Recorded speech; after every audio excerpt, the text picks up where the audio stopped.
Picture this. September 1976. You're standing outside the London Stock Exchange on Throgmorton Street. The air is thick, smelling of diesel fumes and damp wool. It's raining, a typical British drizzle that seems to seep into the marrow of the city. But the chill you feel isn't from the weather. Look at the faces of the traders rushing out of the building. They aren't shouting. They aren't frantic. They are silent. It is the silence of a funeral. You walk past a newsagent. The headlines screaming from the Daily Mirror and the Times don't use words like correction or dip. They use words that haven't been associated with the British Empire for 300 years. Humiliation, begging, bankruptcy. The Great British Pound, sterling, the currency that once facilitated half the world's trade, the currency that defeated Napoleon, is in freefall. It is hemorrhaging value by the hour. The foreign exchange reserves are empty. The vault is bare. And inside number 10 Downing Street, the Prime Minister has just come to a realization that makes the blood run cold. The United Kingdom, a nuclear power, a victor of World War II, is no longer solvent. We are not talking about a developing nation. We are not talking about a banana republic. This was the United Kingdom. And today, we are going to perform a forensic autopsy on the moment the music stopped. Here's the thing that keeps me up at night. We are told that sovereign nations cannot go bankrupt. We are told that gilt-edged securities, British government bonds, are the risk-free rate.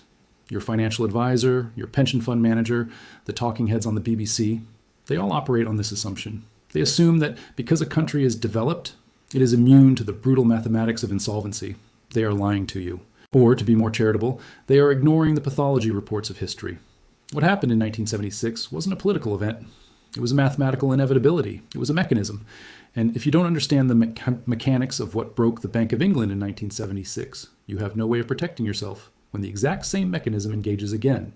I have spent the last month going through the archives of the International Monetary Fund. I have reviewed the declassified cables from the US Treasury. I have looked at the secret memos passed between the Chancellor of the Exchequer and the Bank of England. This is not a history lesson. This is a crime scene investigation. We are going to dissect the corpse of the 1976 British economy to find the cause of death. We are going to look at the Barber Boom, the inflation spike, the run on the pound, and the ultimate humiliation of the IMF bailout. By the end of this video, you won't just know what happened. You will know exactly what the warning signs look like today. Welcome to the autopsy. To understand the collapse, we first have to examine the patient's condition prior to the cardiac arrest. In the 1970s, Britain was widely known by a specific clinical diagnosis, the sick man of Europe. Now, that phrase gets thrown around a lot, but I want you to understand the specific symptoms. This wasn't just a bit of a cough. This was systemic organ failure. Let's look at the vitals.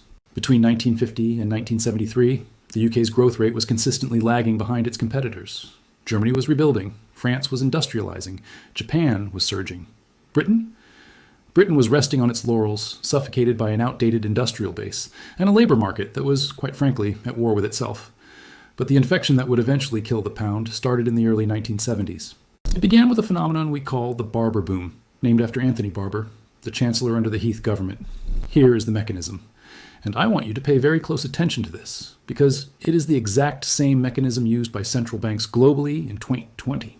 In 1971, the government was terrified of unemployment rising above 1 million. Psychologically, that was the red line. So what did they do? Did they reform the supply side? Did they increase productivity? No, they printed. Barber unleashed a massive fiscal stimulus, tax cuts, easy credit. They flooded the system with liquidity. The goal was a dash for growth. They believed arrogantly that they could command the economy to grow by simply injecting cash into its veins. For a brief moment, it looked like it worked. The patient sat up in bed. There was a flush of color in the cheeks. GDP spiked. But it was a fever, not a recovery. The money supply, M3, exploded.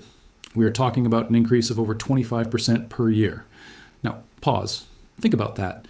If you increase the amount of money in existence by a quarter, but you do not increase the amount of goods and services by a quarter, what happens? It is not a difficult equation. It is brutal math. The value of each unit of currency must fall. By 1975, the delayed reaction of this monetary injection hit the streets. Inflation in the United Kingdom hit 24.2%. Let that number sink in. 24.2%. Imagine your grocery bill increasing by a quarter every single year. Imagine your savings, the money you worked for, the money you put aside for your children, losing a quarter of its purchasing power in 12 months. If you had $1,000 in the bank in January 1974, by the end of 1975, in real terms, you had barely $600 left. It was theft. A grand, state-sanctioned larceny of the middle class. But the government couldn't stop. They were trapped. If they stopped printing, the high would wear off, and the withdrawal symptoms, unemployment, would return. So they kept the taps open. And the world was watching. Fast forward to March 1976. The Labour government is in power. Harold Wilson is prime minister, though not for long. The markets are jittery. There's a theory in financial forensics called the confidence trap. A currency, fiat currency, is nothing more than a confidence trick. It has no intrinsic value. You cannot eat a 10-pound note. You cannot burn it for much heat. Its only value is the belief that the British state is solvent and that the Bank of England is a prudent steward of value. In March 1976, that belief evaporated. It started with a whisper, a rumor on the trading floors of New York and Zurich. The rumor was that the Bank of England wanted the pound to depreciate slightly to help exporters. Now, in financial forensics, we know that when a central bank suggests a currency might go down, the market will ensure it crashes. On March 4th, 1976, the selling began. At first, it was orderly, just a few hedge funds trimming their exposure to sterling. Why hold a currency that is yielding negative real returns? With inflation at 24% and interest rates lagging behind, you're guaranteed to lose money by holding pounds. So the smart money left. Then, the Nigerian government, sitting on a pile of oil wealth, decided to diversify out of sterling. They dumped their holdings. Then the Kuwaitis followed. Suddenly, the orderly decline turned into a rout. On March 4th, the pound broke below $2. Now, for you watching this today, $2 to the pound sounds like a fantasy. We are used to $1.25 or $1.30. But psychologically, in 1976, $2 was the floor. It was the psychological barrier that separated Great Britain from minor power. When $2 broke, panic set in. The Bank of England tried to stop it. They entered the market. This is a mechanism you need to understand. Foreign exchange intervention. To prop up the pound, the Bank of England has to buy pounds. But what do they use to buy them? They can't use pounds. That's like trying to prop up a falling bucket by pouring water into it. They have to use foreign reserves, dollars, gold, Deutsche Marks. Britain's reserves were finite. The selling pressure was infinite.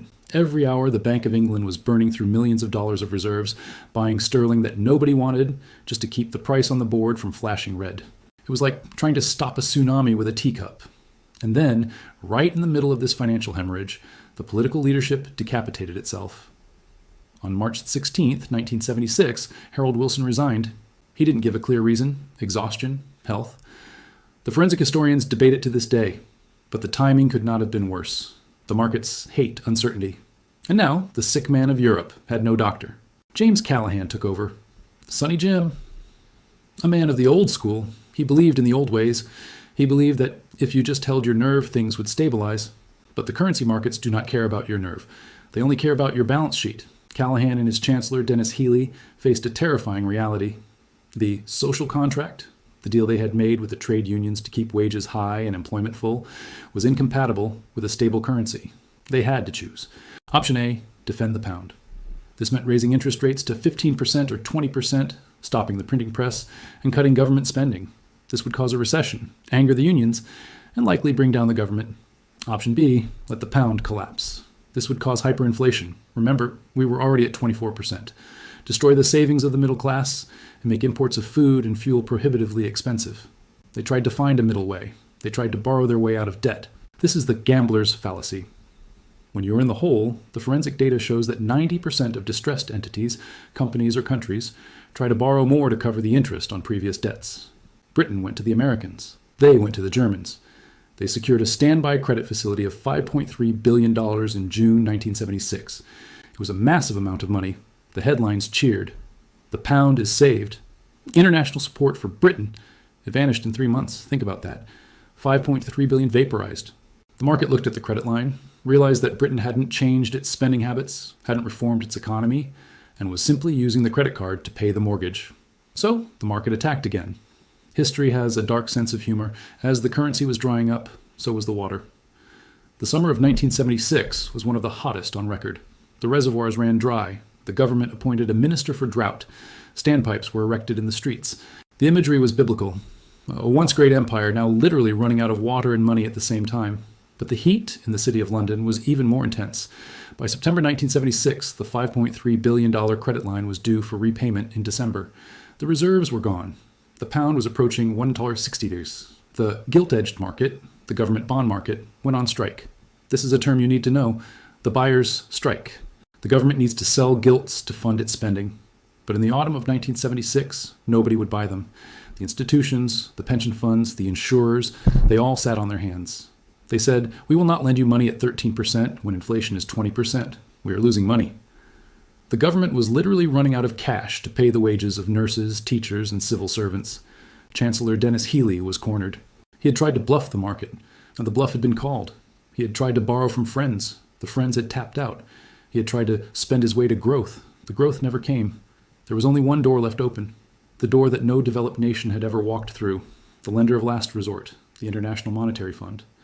Before we discuss the humiliation of the IMF arrival, we need to pause and look at the mechanism of why this happens. You see, most people think national debt doesn't matter. You hear it all the time today. We owe it to ourselves. A country can print its own money. 1976 proves that is a lie. Britain could print pounds. It could not print dollars. And it could not print oil. Britain imports half its food and almost all its raw materials. To pay for those, it needs hard currency. When the pound collapses, the price of everything coming into the country skyrockets. This creates imported inflation. To stop the currency collapsing, you need foreign reserves. If you run out of reserves, you cannot import food. You cannot import fuel. The mechanism is simple. 1. Government spends more than it earns. The fiscal deficit. 2. Government prints money to cover the gap. Monetary expansion. 3. Currency loses value. Debasement.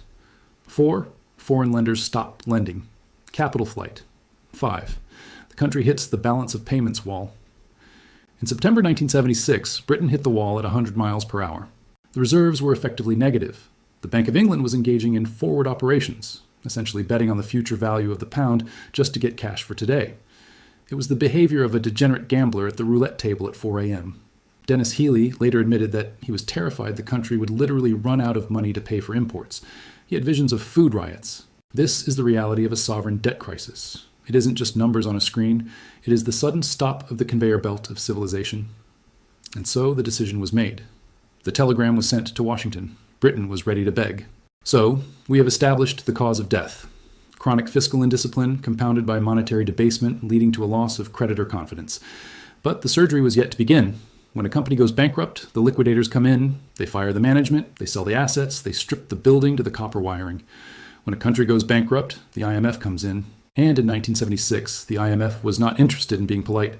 The United States, led by Treasury Secretary William Simon, saw this as an opportunity to break the British socialist model once and for all. They didn't want to just lend money. They wanted to force a restructuring. They wanted their pound of flesh. Picture this. November 1st, 1976. A plane touches down at Heathrow. It taxis to the gate. The door opens. Out steps a team of men who do not look like tourists. They are led by a man named Alan Whittam. He is British by birth, but he answers to Washington. He is a senior director at the International Monetary Fund. The press is waiting. The flashbulbs are popping. But there are no smiles. There are no handshakes for the cameras. The headlines the next day are brutal. The Daily Mail asks, "Are we a banana republic?" This was the arrival of the liquidators. In financial forensics, we call this the external audit event. For years, the British government had been cooking the books. Not illegal fraud, but optimistic accounting. They had underestimated inflation. They had overestimated tax revenue. They had hidden the true scale of the deficit behind complex treasury jargon. But when you call in the IMF, the first thing they do is open the ledger. And they don't use your optimistic numbers. They use their own brutal math. Whittam and his team set up their headquarters in the Treasury building. They didn't ask for permission to see the files. They demanded them. For 6 weeks, the British government was not run from 10 Downing Street. It was run from a temporary office occupied by unelected technocrats who had the power to turn off the life support. To understand the autopsy, you have to understand the specific organ that failed. In 1976, that organ was called the PSBR, the Public Sector Borrowing Requirement. In plain English, the gap between what the government spent and what it collected in taxes. When the IMF auditors opened the patient's chest, they found a gaping wound. The British Treasury had forecast the borrowing requirement to be around $9 billion, a huge number for the time. The IMF team ran their own numbers. They came back with a different figure, $10.5 billion. And for the next year, they projected it would explode to $11 billion. That is nearly 9% of GDP. Let me put that in perspective. Today, the Maastricht limit for EU countries is 3%. Britain was running a deficit 3 times the safe limit. The IMF's diagnosis was simple. You are insolvent. The government argued back. They claimed the IMF's model was too pessimistic. They claimed the economy would grow faster. But here is the forensic reality of a debt crisis. The debtor has no leverage. When you are begging for a loan to buy food and oil, you do not get to dictate the terms. You do not get to say, your math is wrong. You have to accept the creditor's reality. And the creditor's reality was this: cut the spending, or we let the pound go to zero. Now, history is often written as if there was no choice. But in forensics, we look at the paths not taken, the counterfactuals. Inside the Labour cabinet, there was a war raging, a civil war. On one side, you had the Chancellor, Dennis Healey, who wanted to accept the IMF terms. He believed it was the only way to stay part of the global financial system. On the other side, you had the left, the Bennites, led by Tony Benn. Tony Benn looked at the IMF deal and saw it for what it was, a surrender of national sovereignty. He proposed a radical alternative. He called it the alternative economic strategy. Forensic historians call it the siege economy. Benn's plan was audacious. 1, import controls, tariffs on all foreign goods to stop money leaving the country. 2, capital controls, make it illegal to move money out of the UK. 3, nationalization. The government seizes control of the banks and major industries. 4, compulsory planning agreements. The state tells companies what to make and what to charge. It was essentially turning Britain into a command economy, an island fortress. Benn argued, we fought the Nazis alone in 1940. We can fight the markets alone in 1976. It sounds heroic. It sounds patriotic. But let's apply the autopsy logic to this. If Britain had chosen the siege economy, what would have happened? The math is clear. Britain imported 50% of its food. If you put up tariffs, other countries retaliate. If they retaliate, you can't sell your exports. If you can't sell exports, you don't have foreign currency. If you don't have foreign currency, you can't buy grain or oil. The siege economy would have resulted in literal rationing. Not price controls, but empty shelves. The cabinet looked at Benn's plan. They looked at the precipice, and they blinked. They realized that a siege economy in a globalized world is just a slow form of suicide. While the British cabinet was fighting itself, the real decisions were being made 3,500 miles away. In Washington, D.C., we need to talk about the United States. We like to think of this special relationship. We think America is the big brother who helps us up when we fall. In 1976, America was not a big brother. It was a loan shark.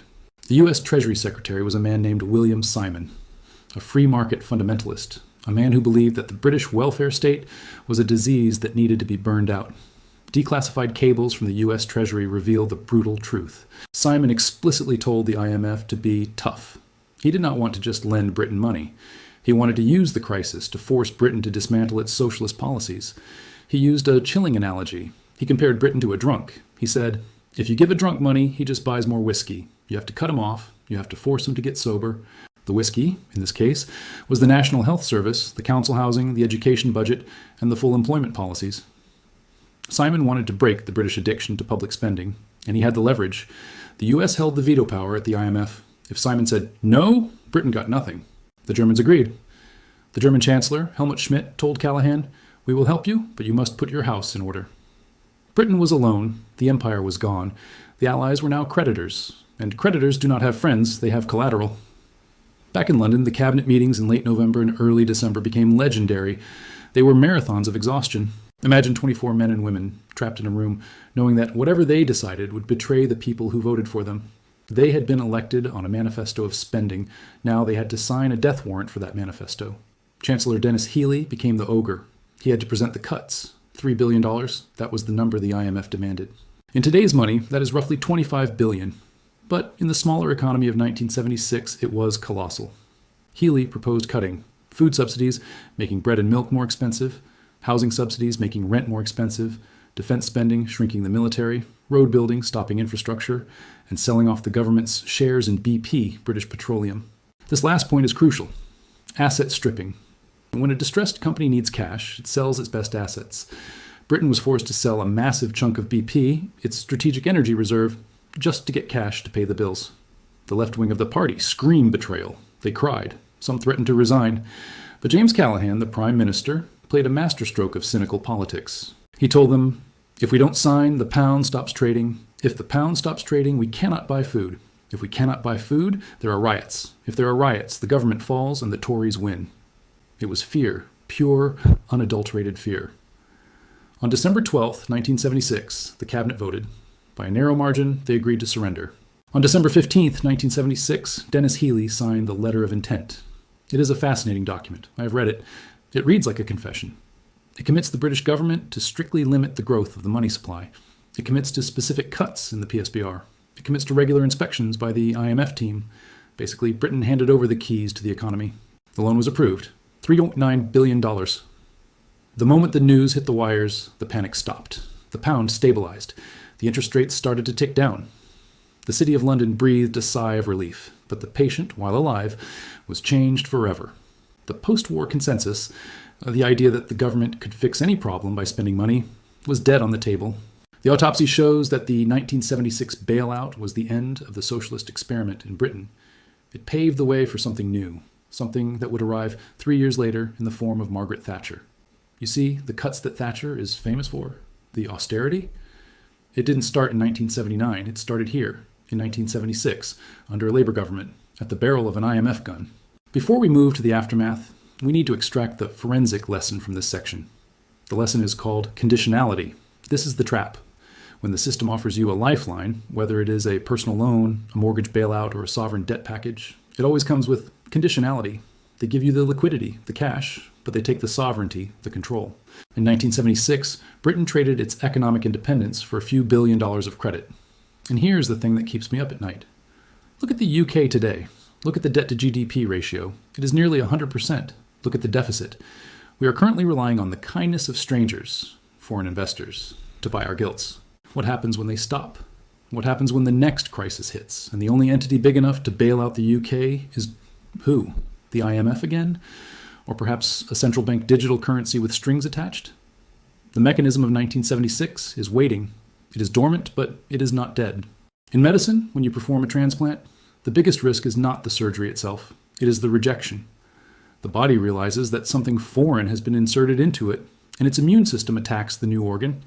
In 1976, the British government transplanted fiscal discipline into a body that was addicted to easy money. The IMF surgery was successful. The patient survived the immediate heart attack. But in 1978, the rejection began. We call this phase the winter of discontent. Now, you have probably heard that phrase. It sounds poetic. It comes from Shakespeare. Now is the winter of our discontent. But there was nothing poetic about the reality of the United Kingdom. In the winter of 1978-79, it was visceral, it was smelly, it was cold. Forensic historians often treat the IMF bailout and the winter of discontent as two separate events. They are wrong. They are cause and effect. The IMF deal demanded that the government control inflation. To control inflation, the government had to control wages. They introduced a rigid mathematical limit. They told the unions, the men who drove the trucks, dug the coal, and buried the dead, that their wages could not rise by more than 5%. Inflation was running at 10%. Do the math. If prices go up by 10% and your wages go up by 5%, you are becoming 5% poorer every single year. The working class of Britain looked at their pay packets. They looked at the price of bread. And they decided they would not accept the brutal math of the IMF anymore. The immune system went to war with the brain. Every systemic collapse starts with a single domino. In this case, the domino fell at the Ford Motor Company. September 1978. The Labour government was relying on the social contract. They believed the unions would accept the 5% cap to save the country. But Ford was a private company. They were making record profits. The workers at Dagenham knew this. They demanded a 25% raise. The government threatened Ford. They said, if you pay them more than 5%, we will sanction you. We will stop buying your cars for the police and the civil service. It was a bluff, and the unions knew it. 15,000 Ford workers walked out. The production line stopped. After 9 weeks of silence in the factories, Ford caved. They offered a 17% raise. The dam broke. The moment that 17% number hit the headlines, the 5% government cap was dead. It was a forensic certainty. Every other union in the country looked at Ford and said, if they get 17%, why should we starve on 5%? The wage price spiral had begun. Picture this, January 1979, the coldest winter in 16 years. Snow is blanketing the motorways, and the lorries are not moving. The lorry drivers' union demanded a 22% raise. The employers offered less, so the drivers turned off their engines. Now, in a modern economy, we talk about just-in-time delivery. We think this is a new invention. It isn't. Even in 1979, the cities of Britain were only 3 days away from hunger. This is the mechanism of logistical strangulation. The lorry drivers didn't just stop driving. They picketed the ports. They picketed the oil refineries. They established what were effectively border checkpoints inside the United Kingdom. If you wanted to move goods, you needed a dispensation from the strike committee, not a permit from the government. a permit from the union. Think about the power shift there. The state had lost the monopoly on the movement of goods. Petrol stations ran dry. Factories couldn't get raw materials, so they laid off workers. Farmers couldn't get feed for their animals. There are reports from that winter of farmers having to slaughter their chickens and pigs because they couldn't feed them and they couldn't transport them to market. The forensic reality was that the circulatory system of the economy had clotted. But the image that burned itself into the retina of the British public wasn't the factories. It was the rubbish. The dustmen, the refuse collectors, went on strike. They demanded a basic wage of $35 a week. It sounds pitiful now, but the government said no. The 5% cap was the law of the land. So the bins were not emptied. Week 1, the bins are full. Week 2, the bags are piled on the pavement. Week 3, the piles become walls. In the center of London, in Leicester Square, the entertainment capital, the place where movie premieres happen, the rubbish was stacked high. The press called it the Rat Hotel. Public health officials started issuing warnings about disease. In a developed first world nation, in the capital city, there was a genuine fear of typhus and plague because the government could not pay the men who took away the trash. It was a visual representation of the economic decay. The sick man of Europe was literally rotting in his own filth. This was the psychological breaking point. You can tell a population that the balance of payments is bad, and they won't care. You can tell them GDP is down, and they will shrug. But when they can smell the rotting food from their living room window, the social contract is void. And then it got worse. If the rubbish was the physical decay, what happened in Liverpool was the moral decay. The gravediggers went on strike. I want you to pause and imagine the conversation that leads to that decision. The level of desperation, or perhaps the level of militancy, required to say, we will not bury the dead until we get a pay rise. In Liverpool and Tameside, 225 bodies were left unburied. They were stored in a factory warehouse that was converted into a temporary morgue. The medical officer of health for Liverpool approached the government with a terrifying warning. He said that if the strike continued, they would have to consider burial at sea.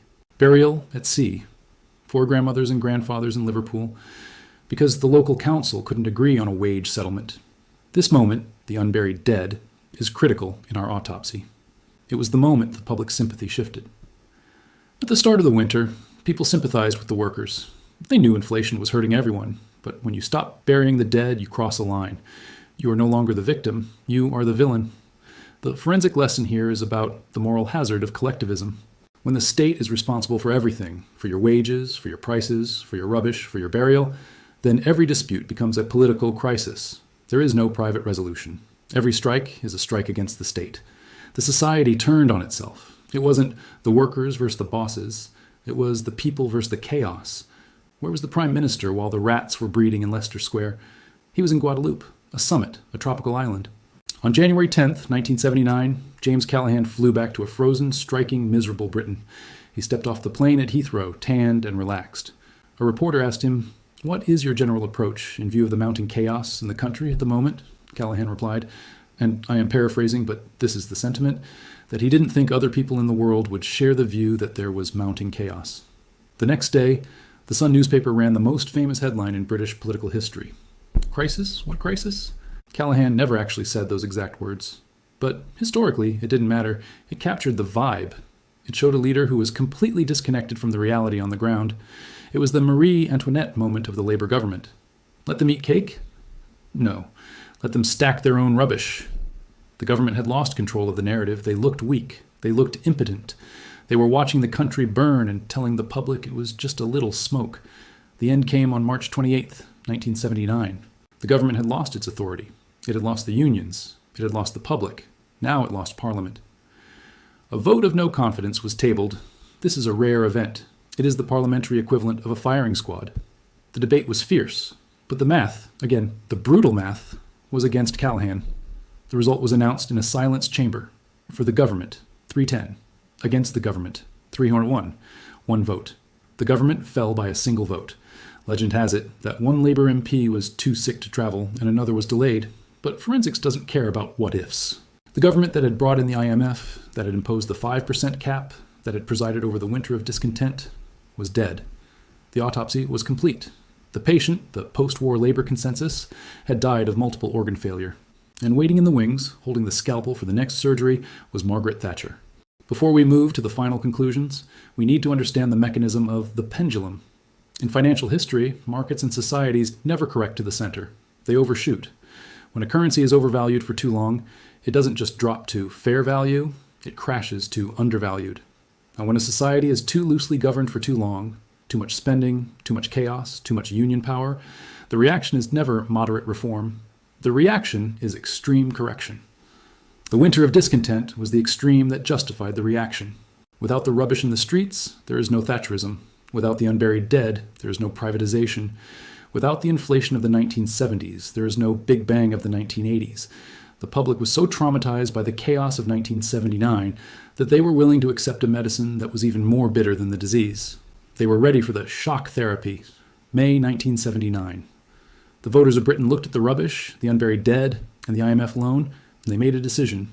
They voted for the surgeon. Margaret Thatcher didn't win because she was loved. She won because the alternative was a forensic impossibility. The country had hit the sovereign debt wall, and the public knew, deep down, that the party was over.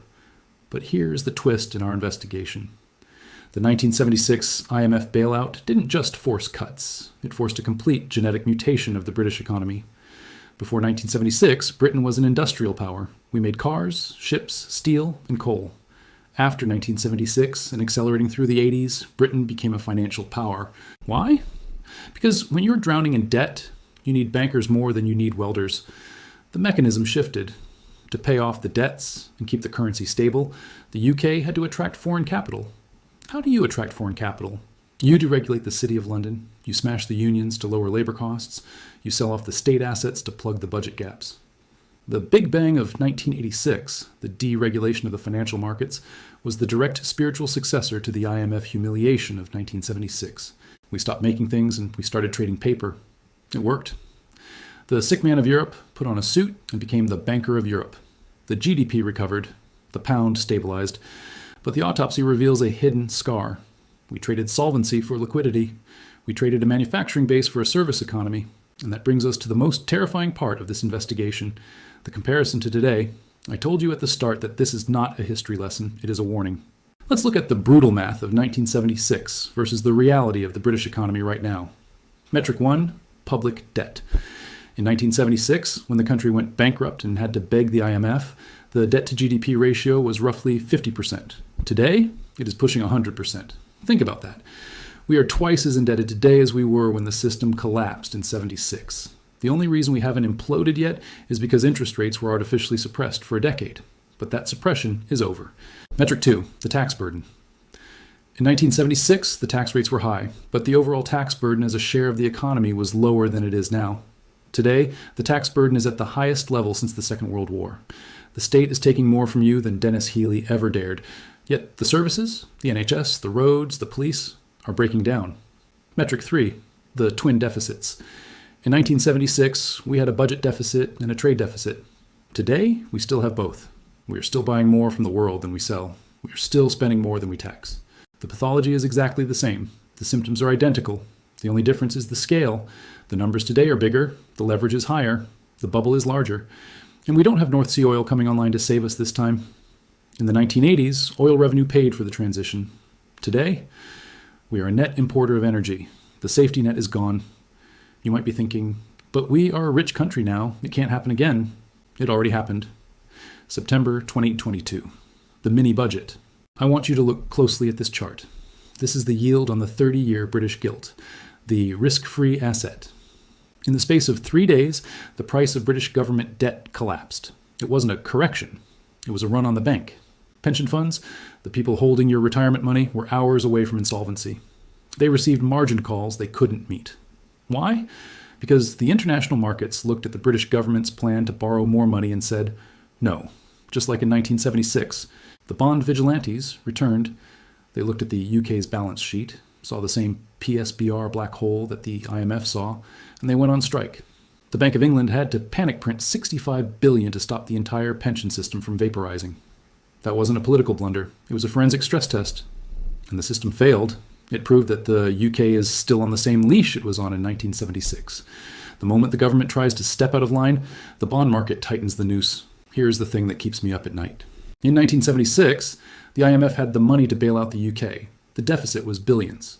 Today, the deficits are in the trillions. If or when the next crisis hits, who bails out the UK? The IMF doesn't have enough capital to bail out a G7 economy with 100% debt to GDP. The Americans? They are drowning in their own $35 trillion debt pile. The Eurozone? They have their own problems. There is no lender of last resort left. The next time the buyer's strike hits the gilt market, there will be no letter of intent. There will be no $3.9 billion loan. There will just be the currency mechanism. The pound will simply have to devalue until the debt becomes manageable in real terms. That means inflation, not the 24% of 1975, but sustained grinding debasement of your purchasing power. They will not default openly. They won't tell you we aren't paying. That is too honest. They will pay you back. But they will pay you back in pounds that are worth pennies. It is the soft default, and it is already happening. Look at the price of a house. Look at the price of a pint. Look at the price of gold in sterling. The pound is dying a slow death. 1976 was a heart attack. Today, it is cancer. So, what is the lesson of the autopsy? The lesson is that sovereignty is a luxury. You're only a sovereign nation if you can pay your bills. If you depend on the kindness of strangers to fund your hospitals, your schools, and your pensions, you are not sovereign. You are a vassal state to the bond market. Britain learned this in 1976. We forgot it in 1990.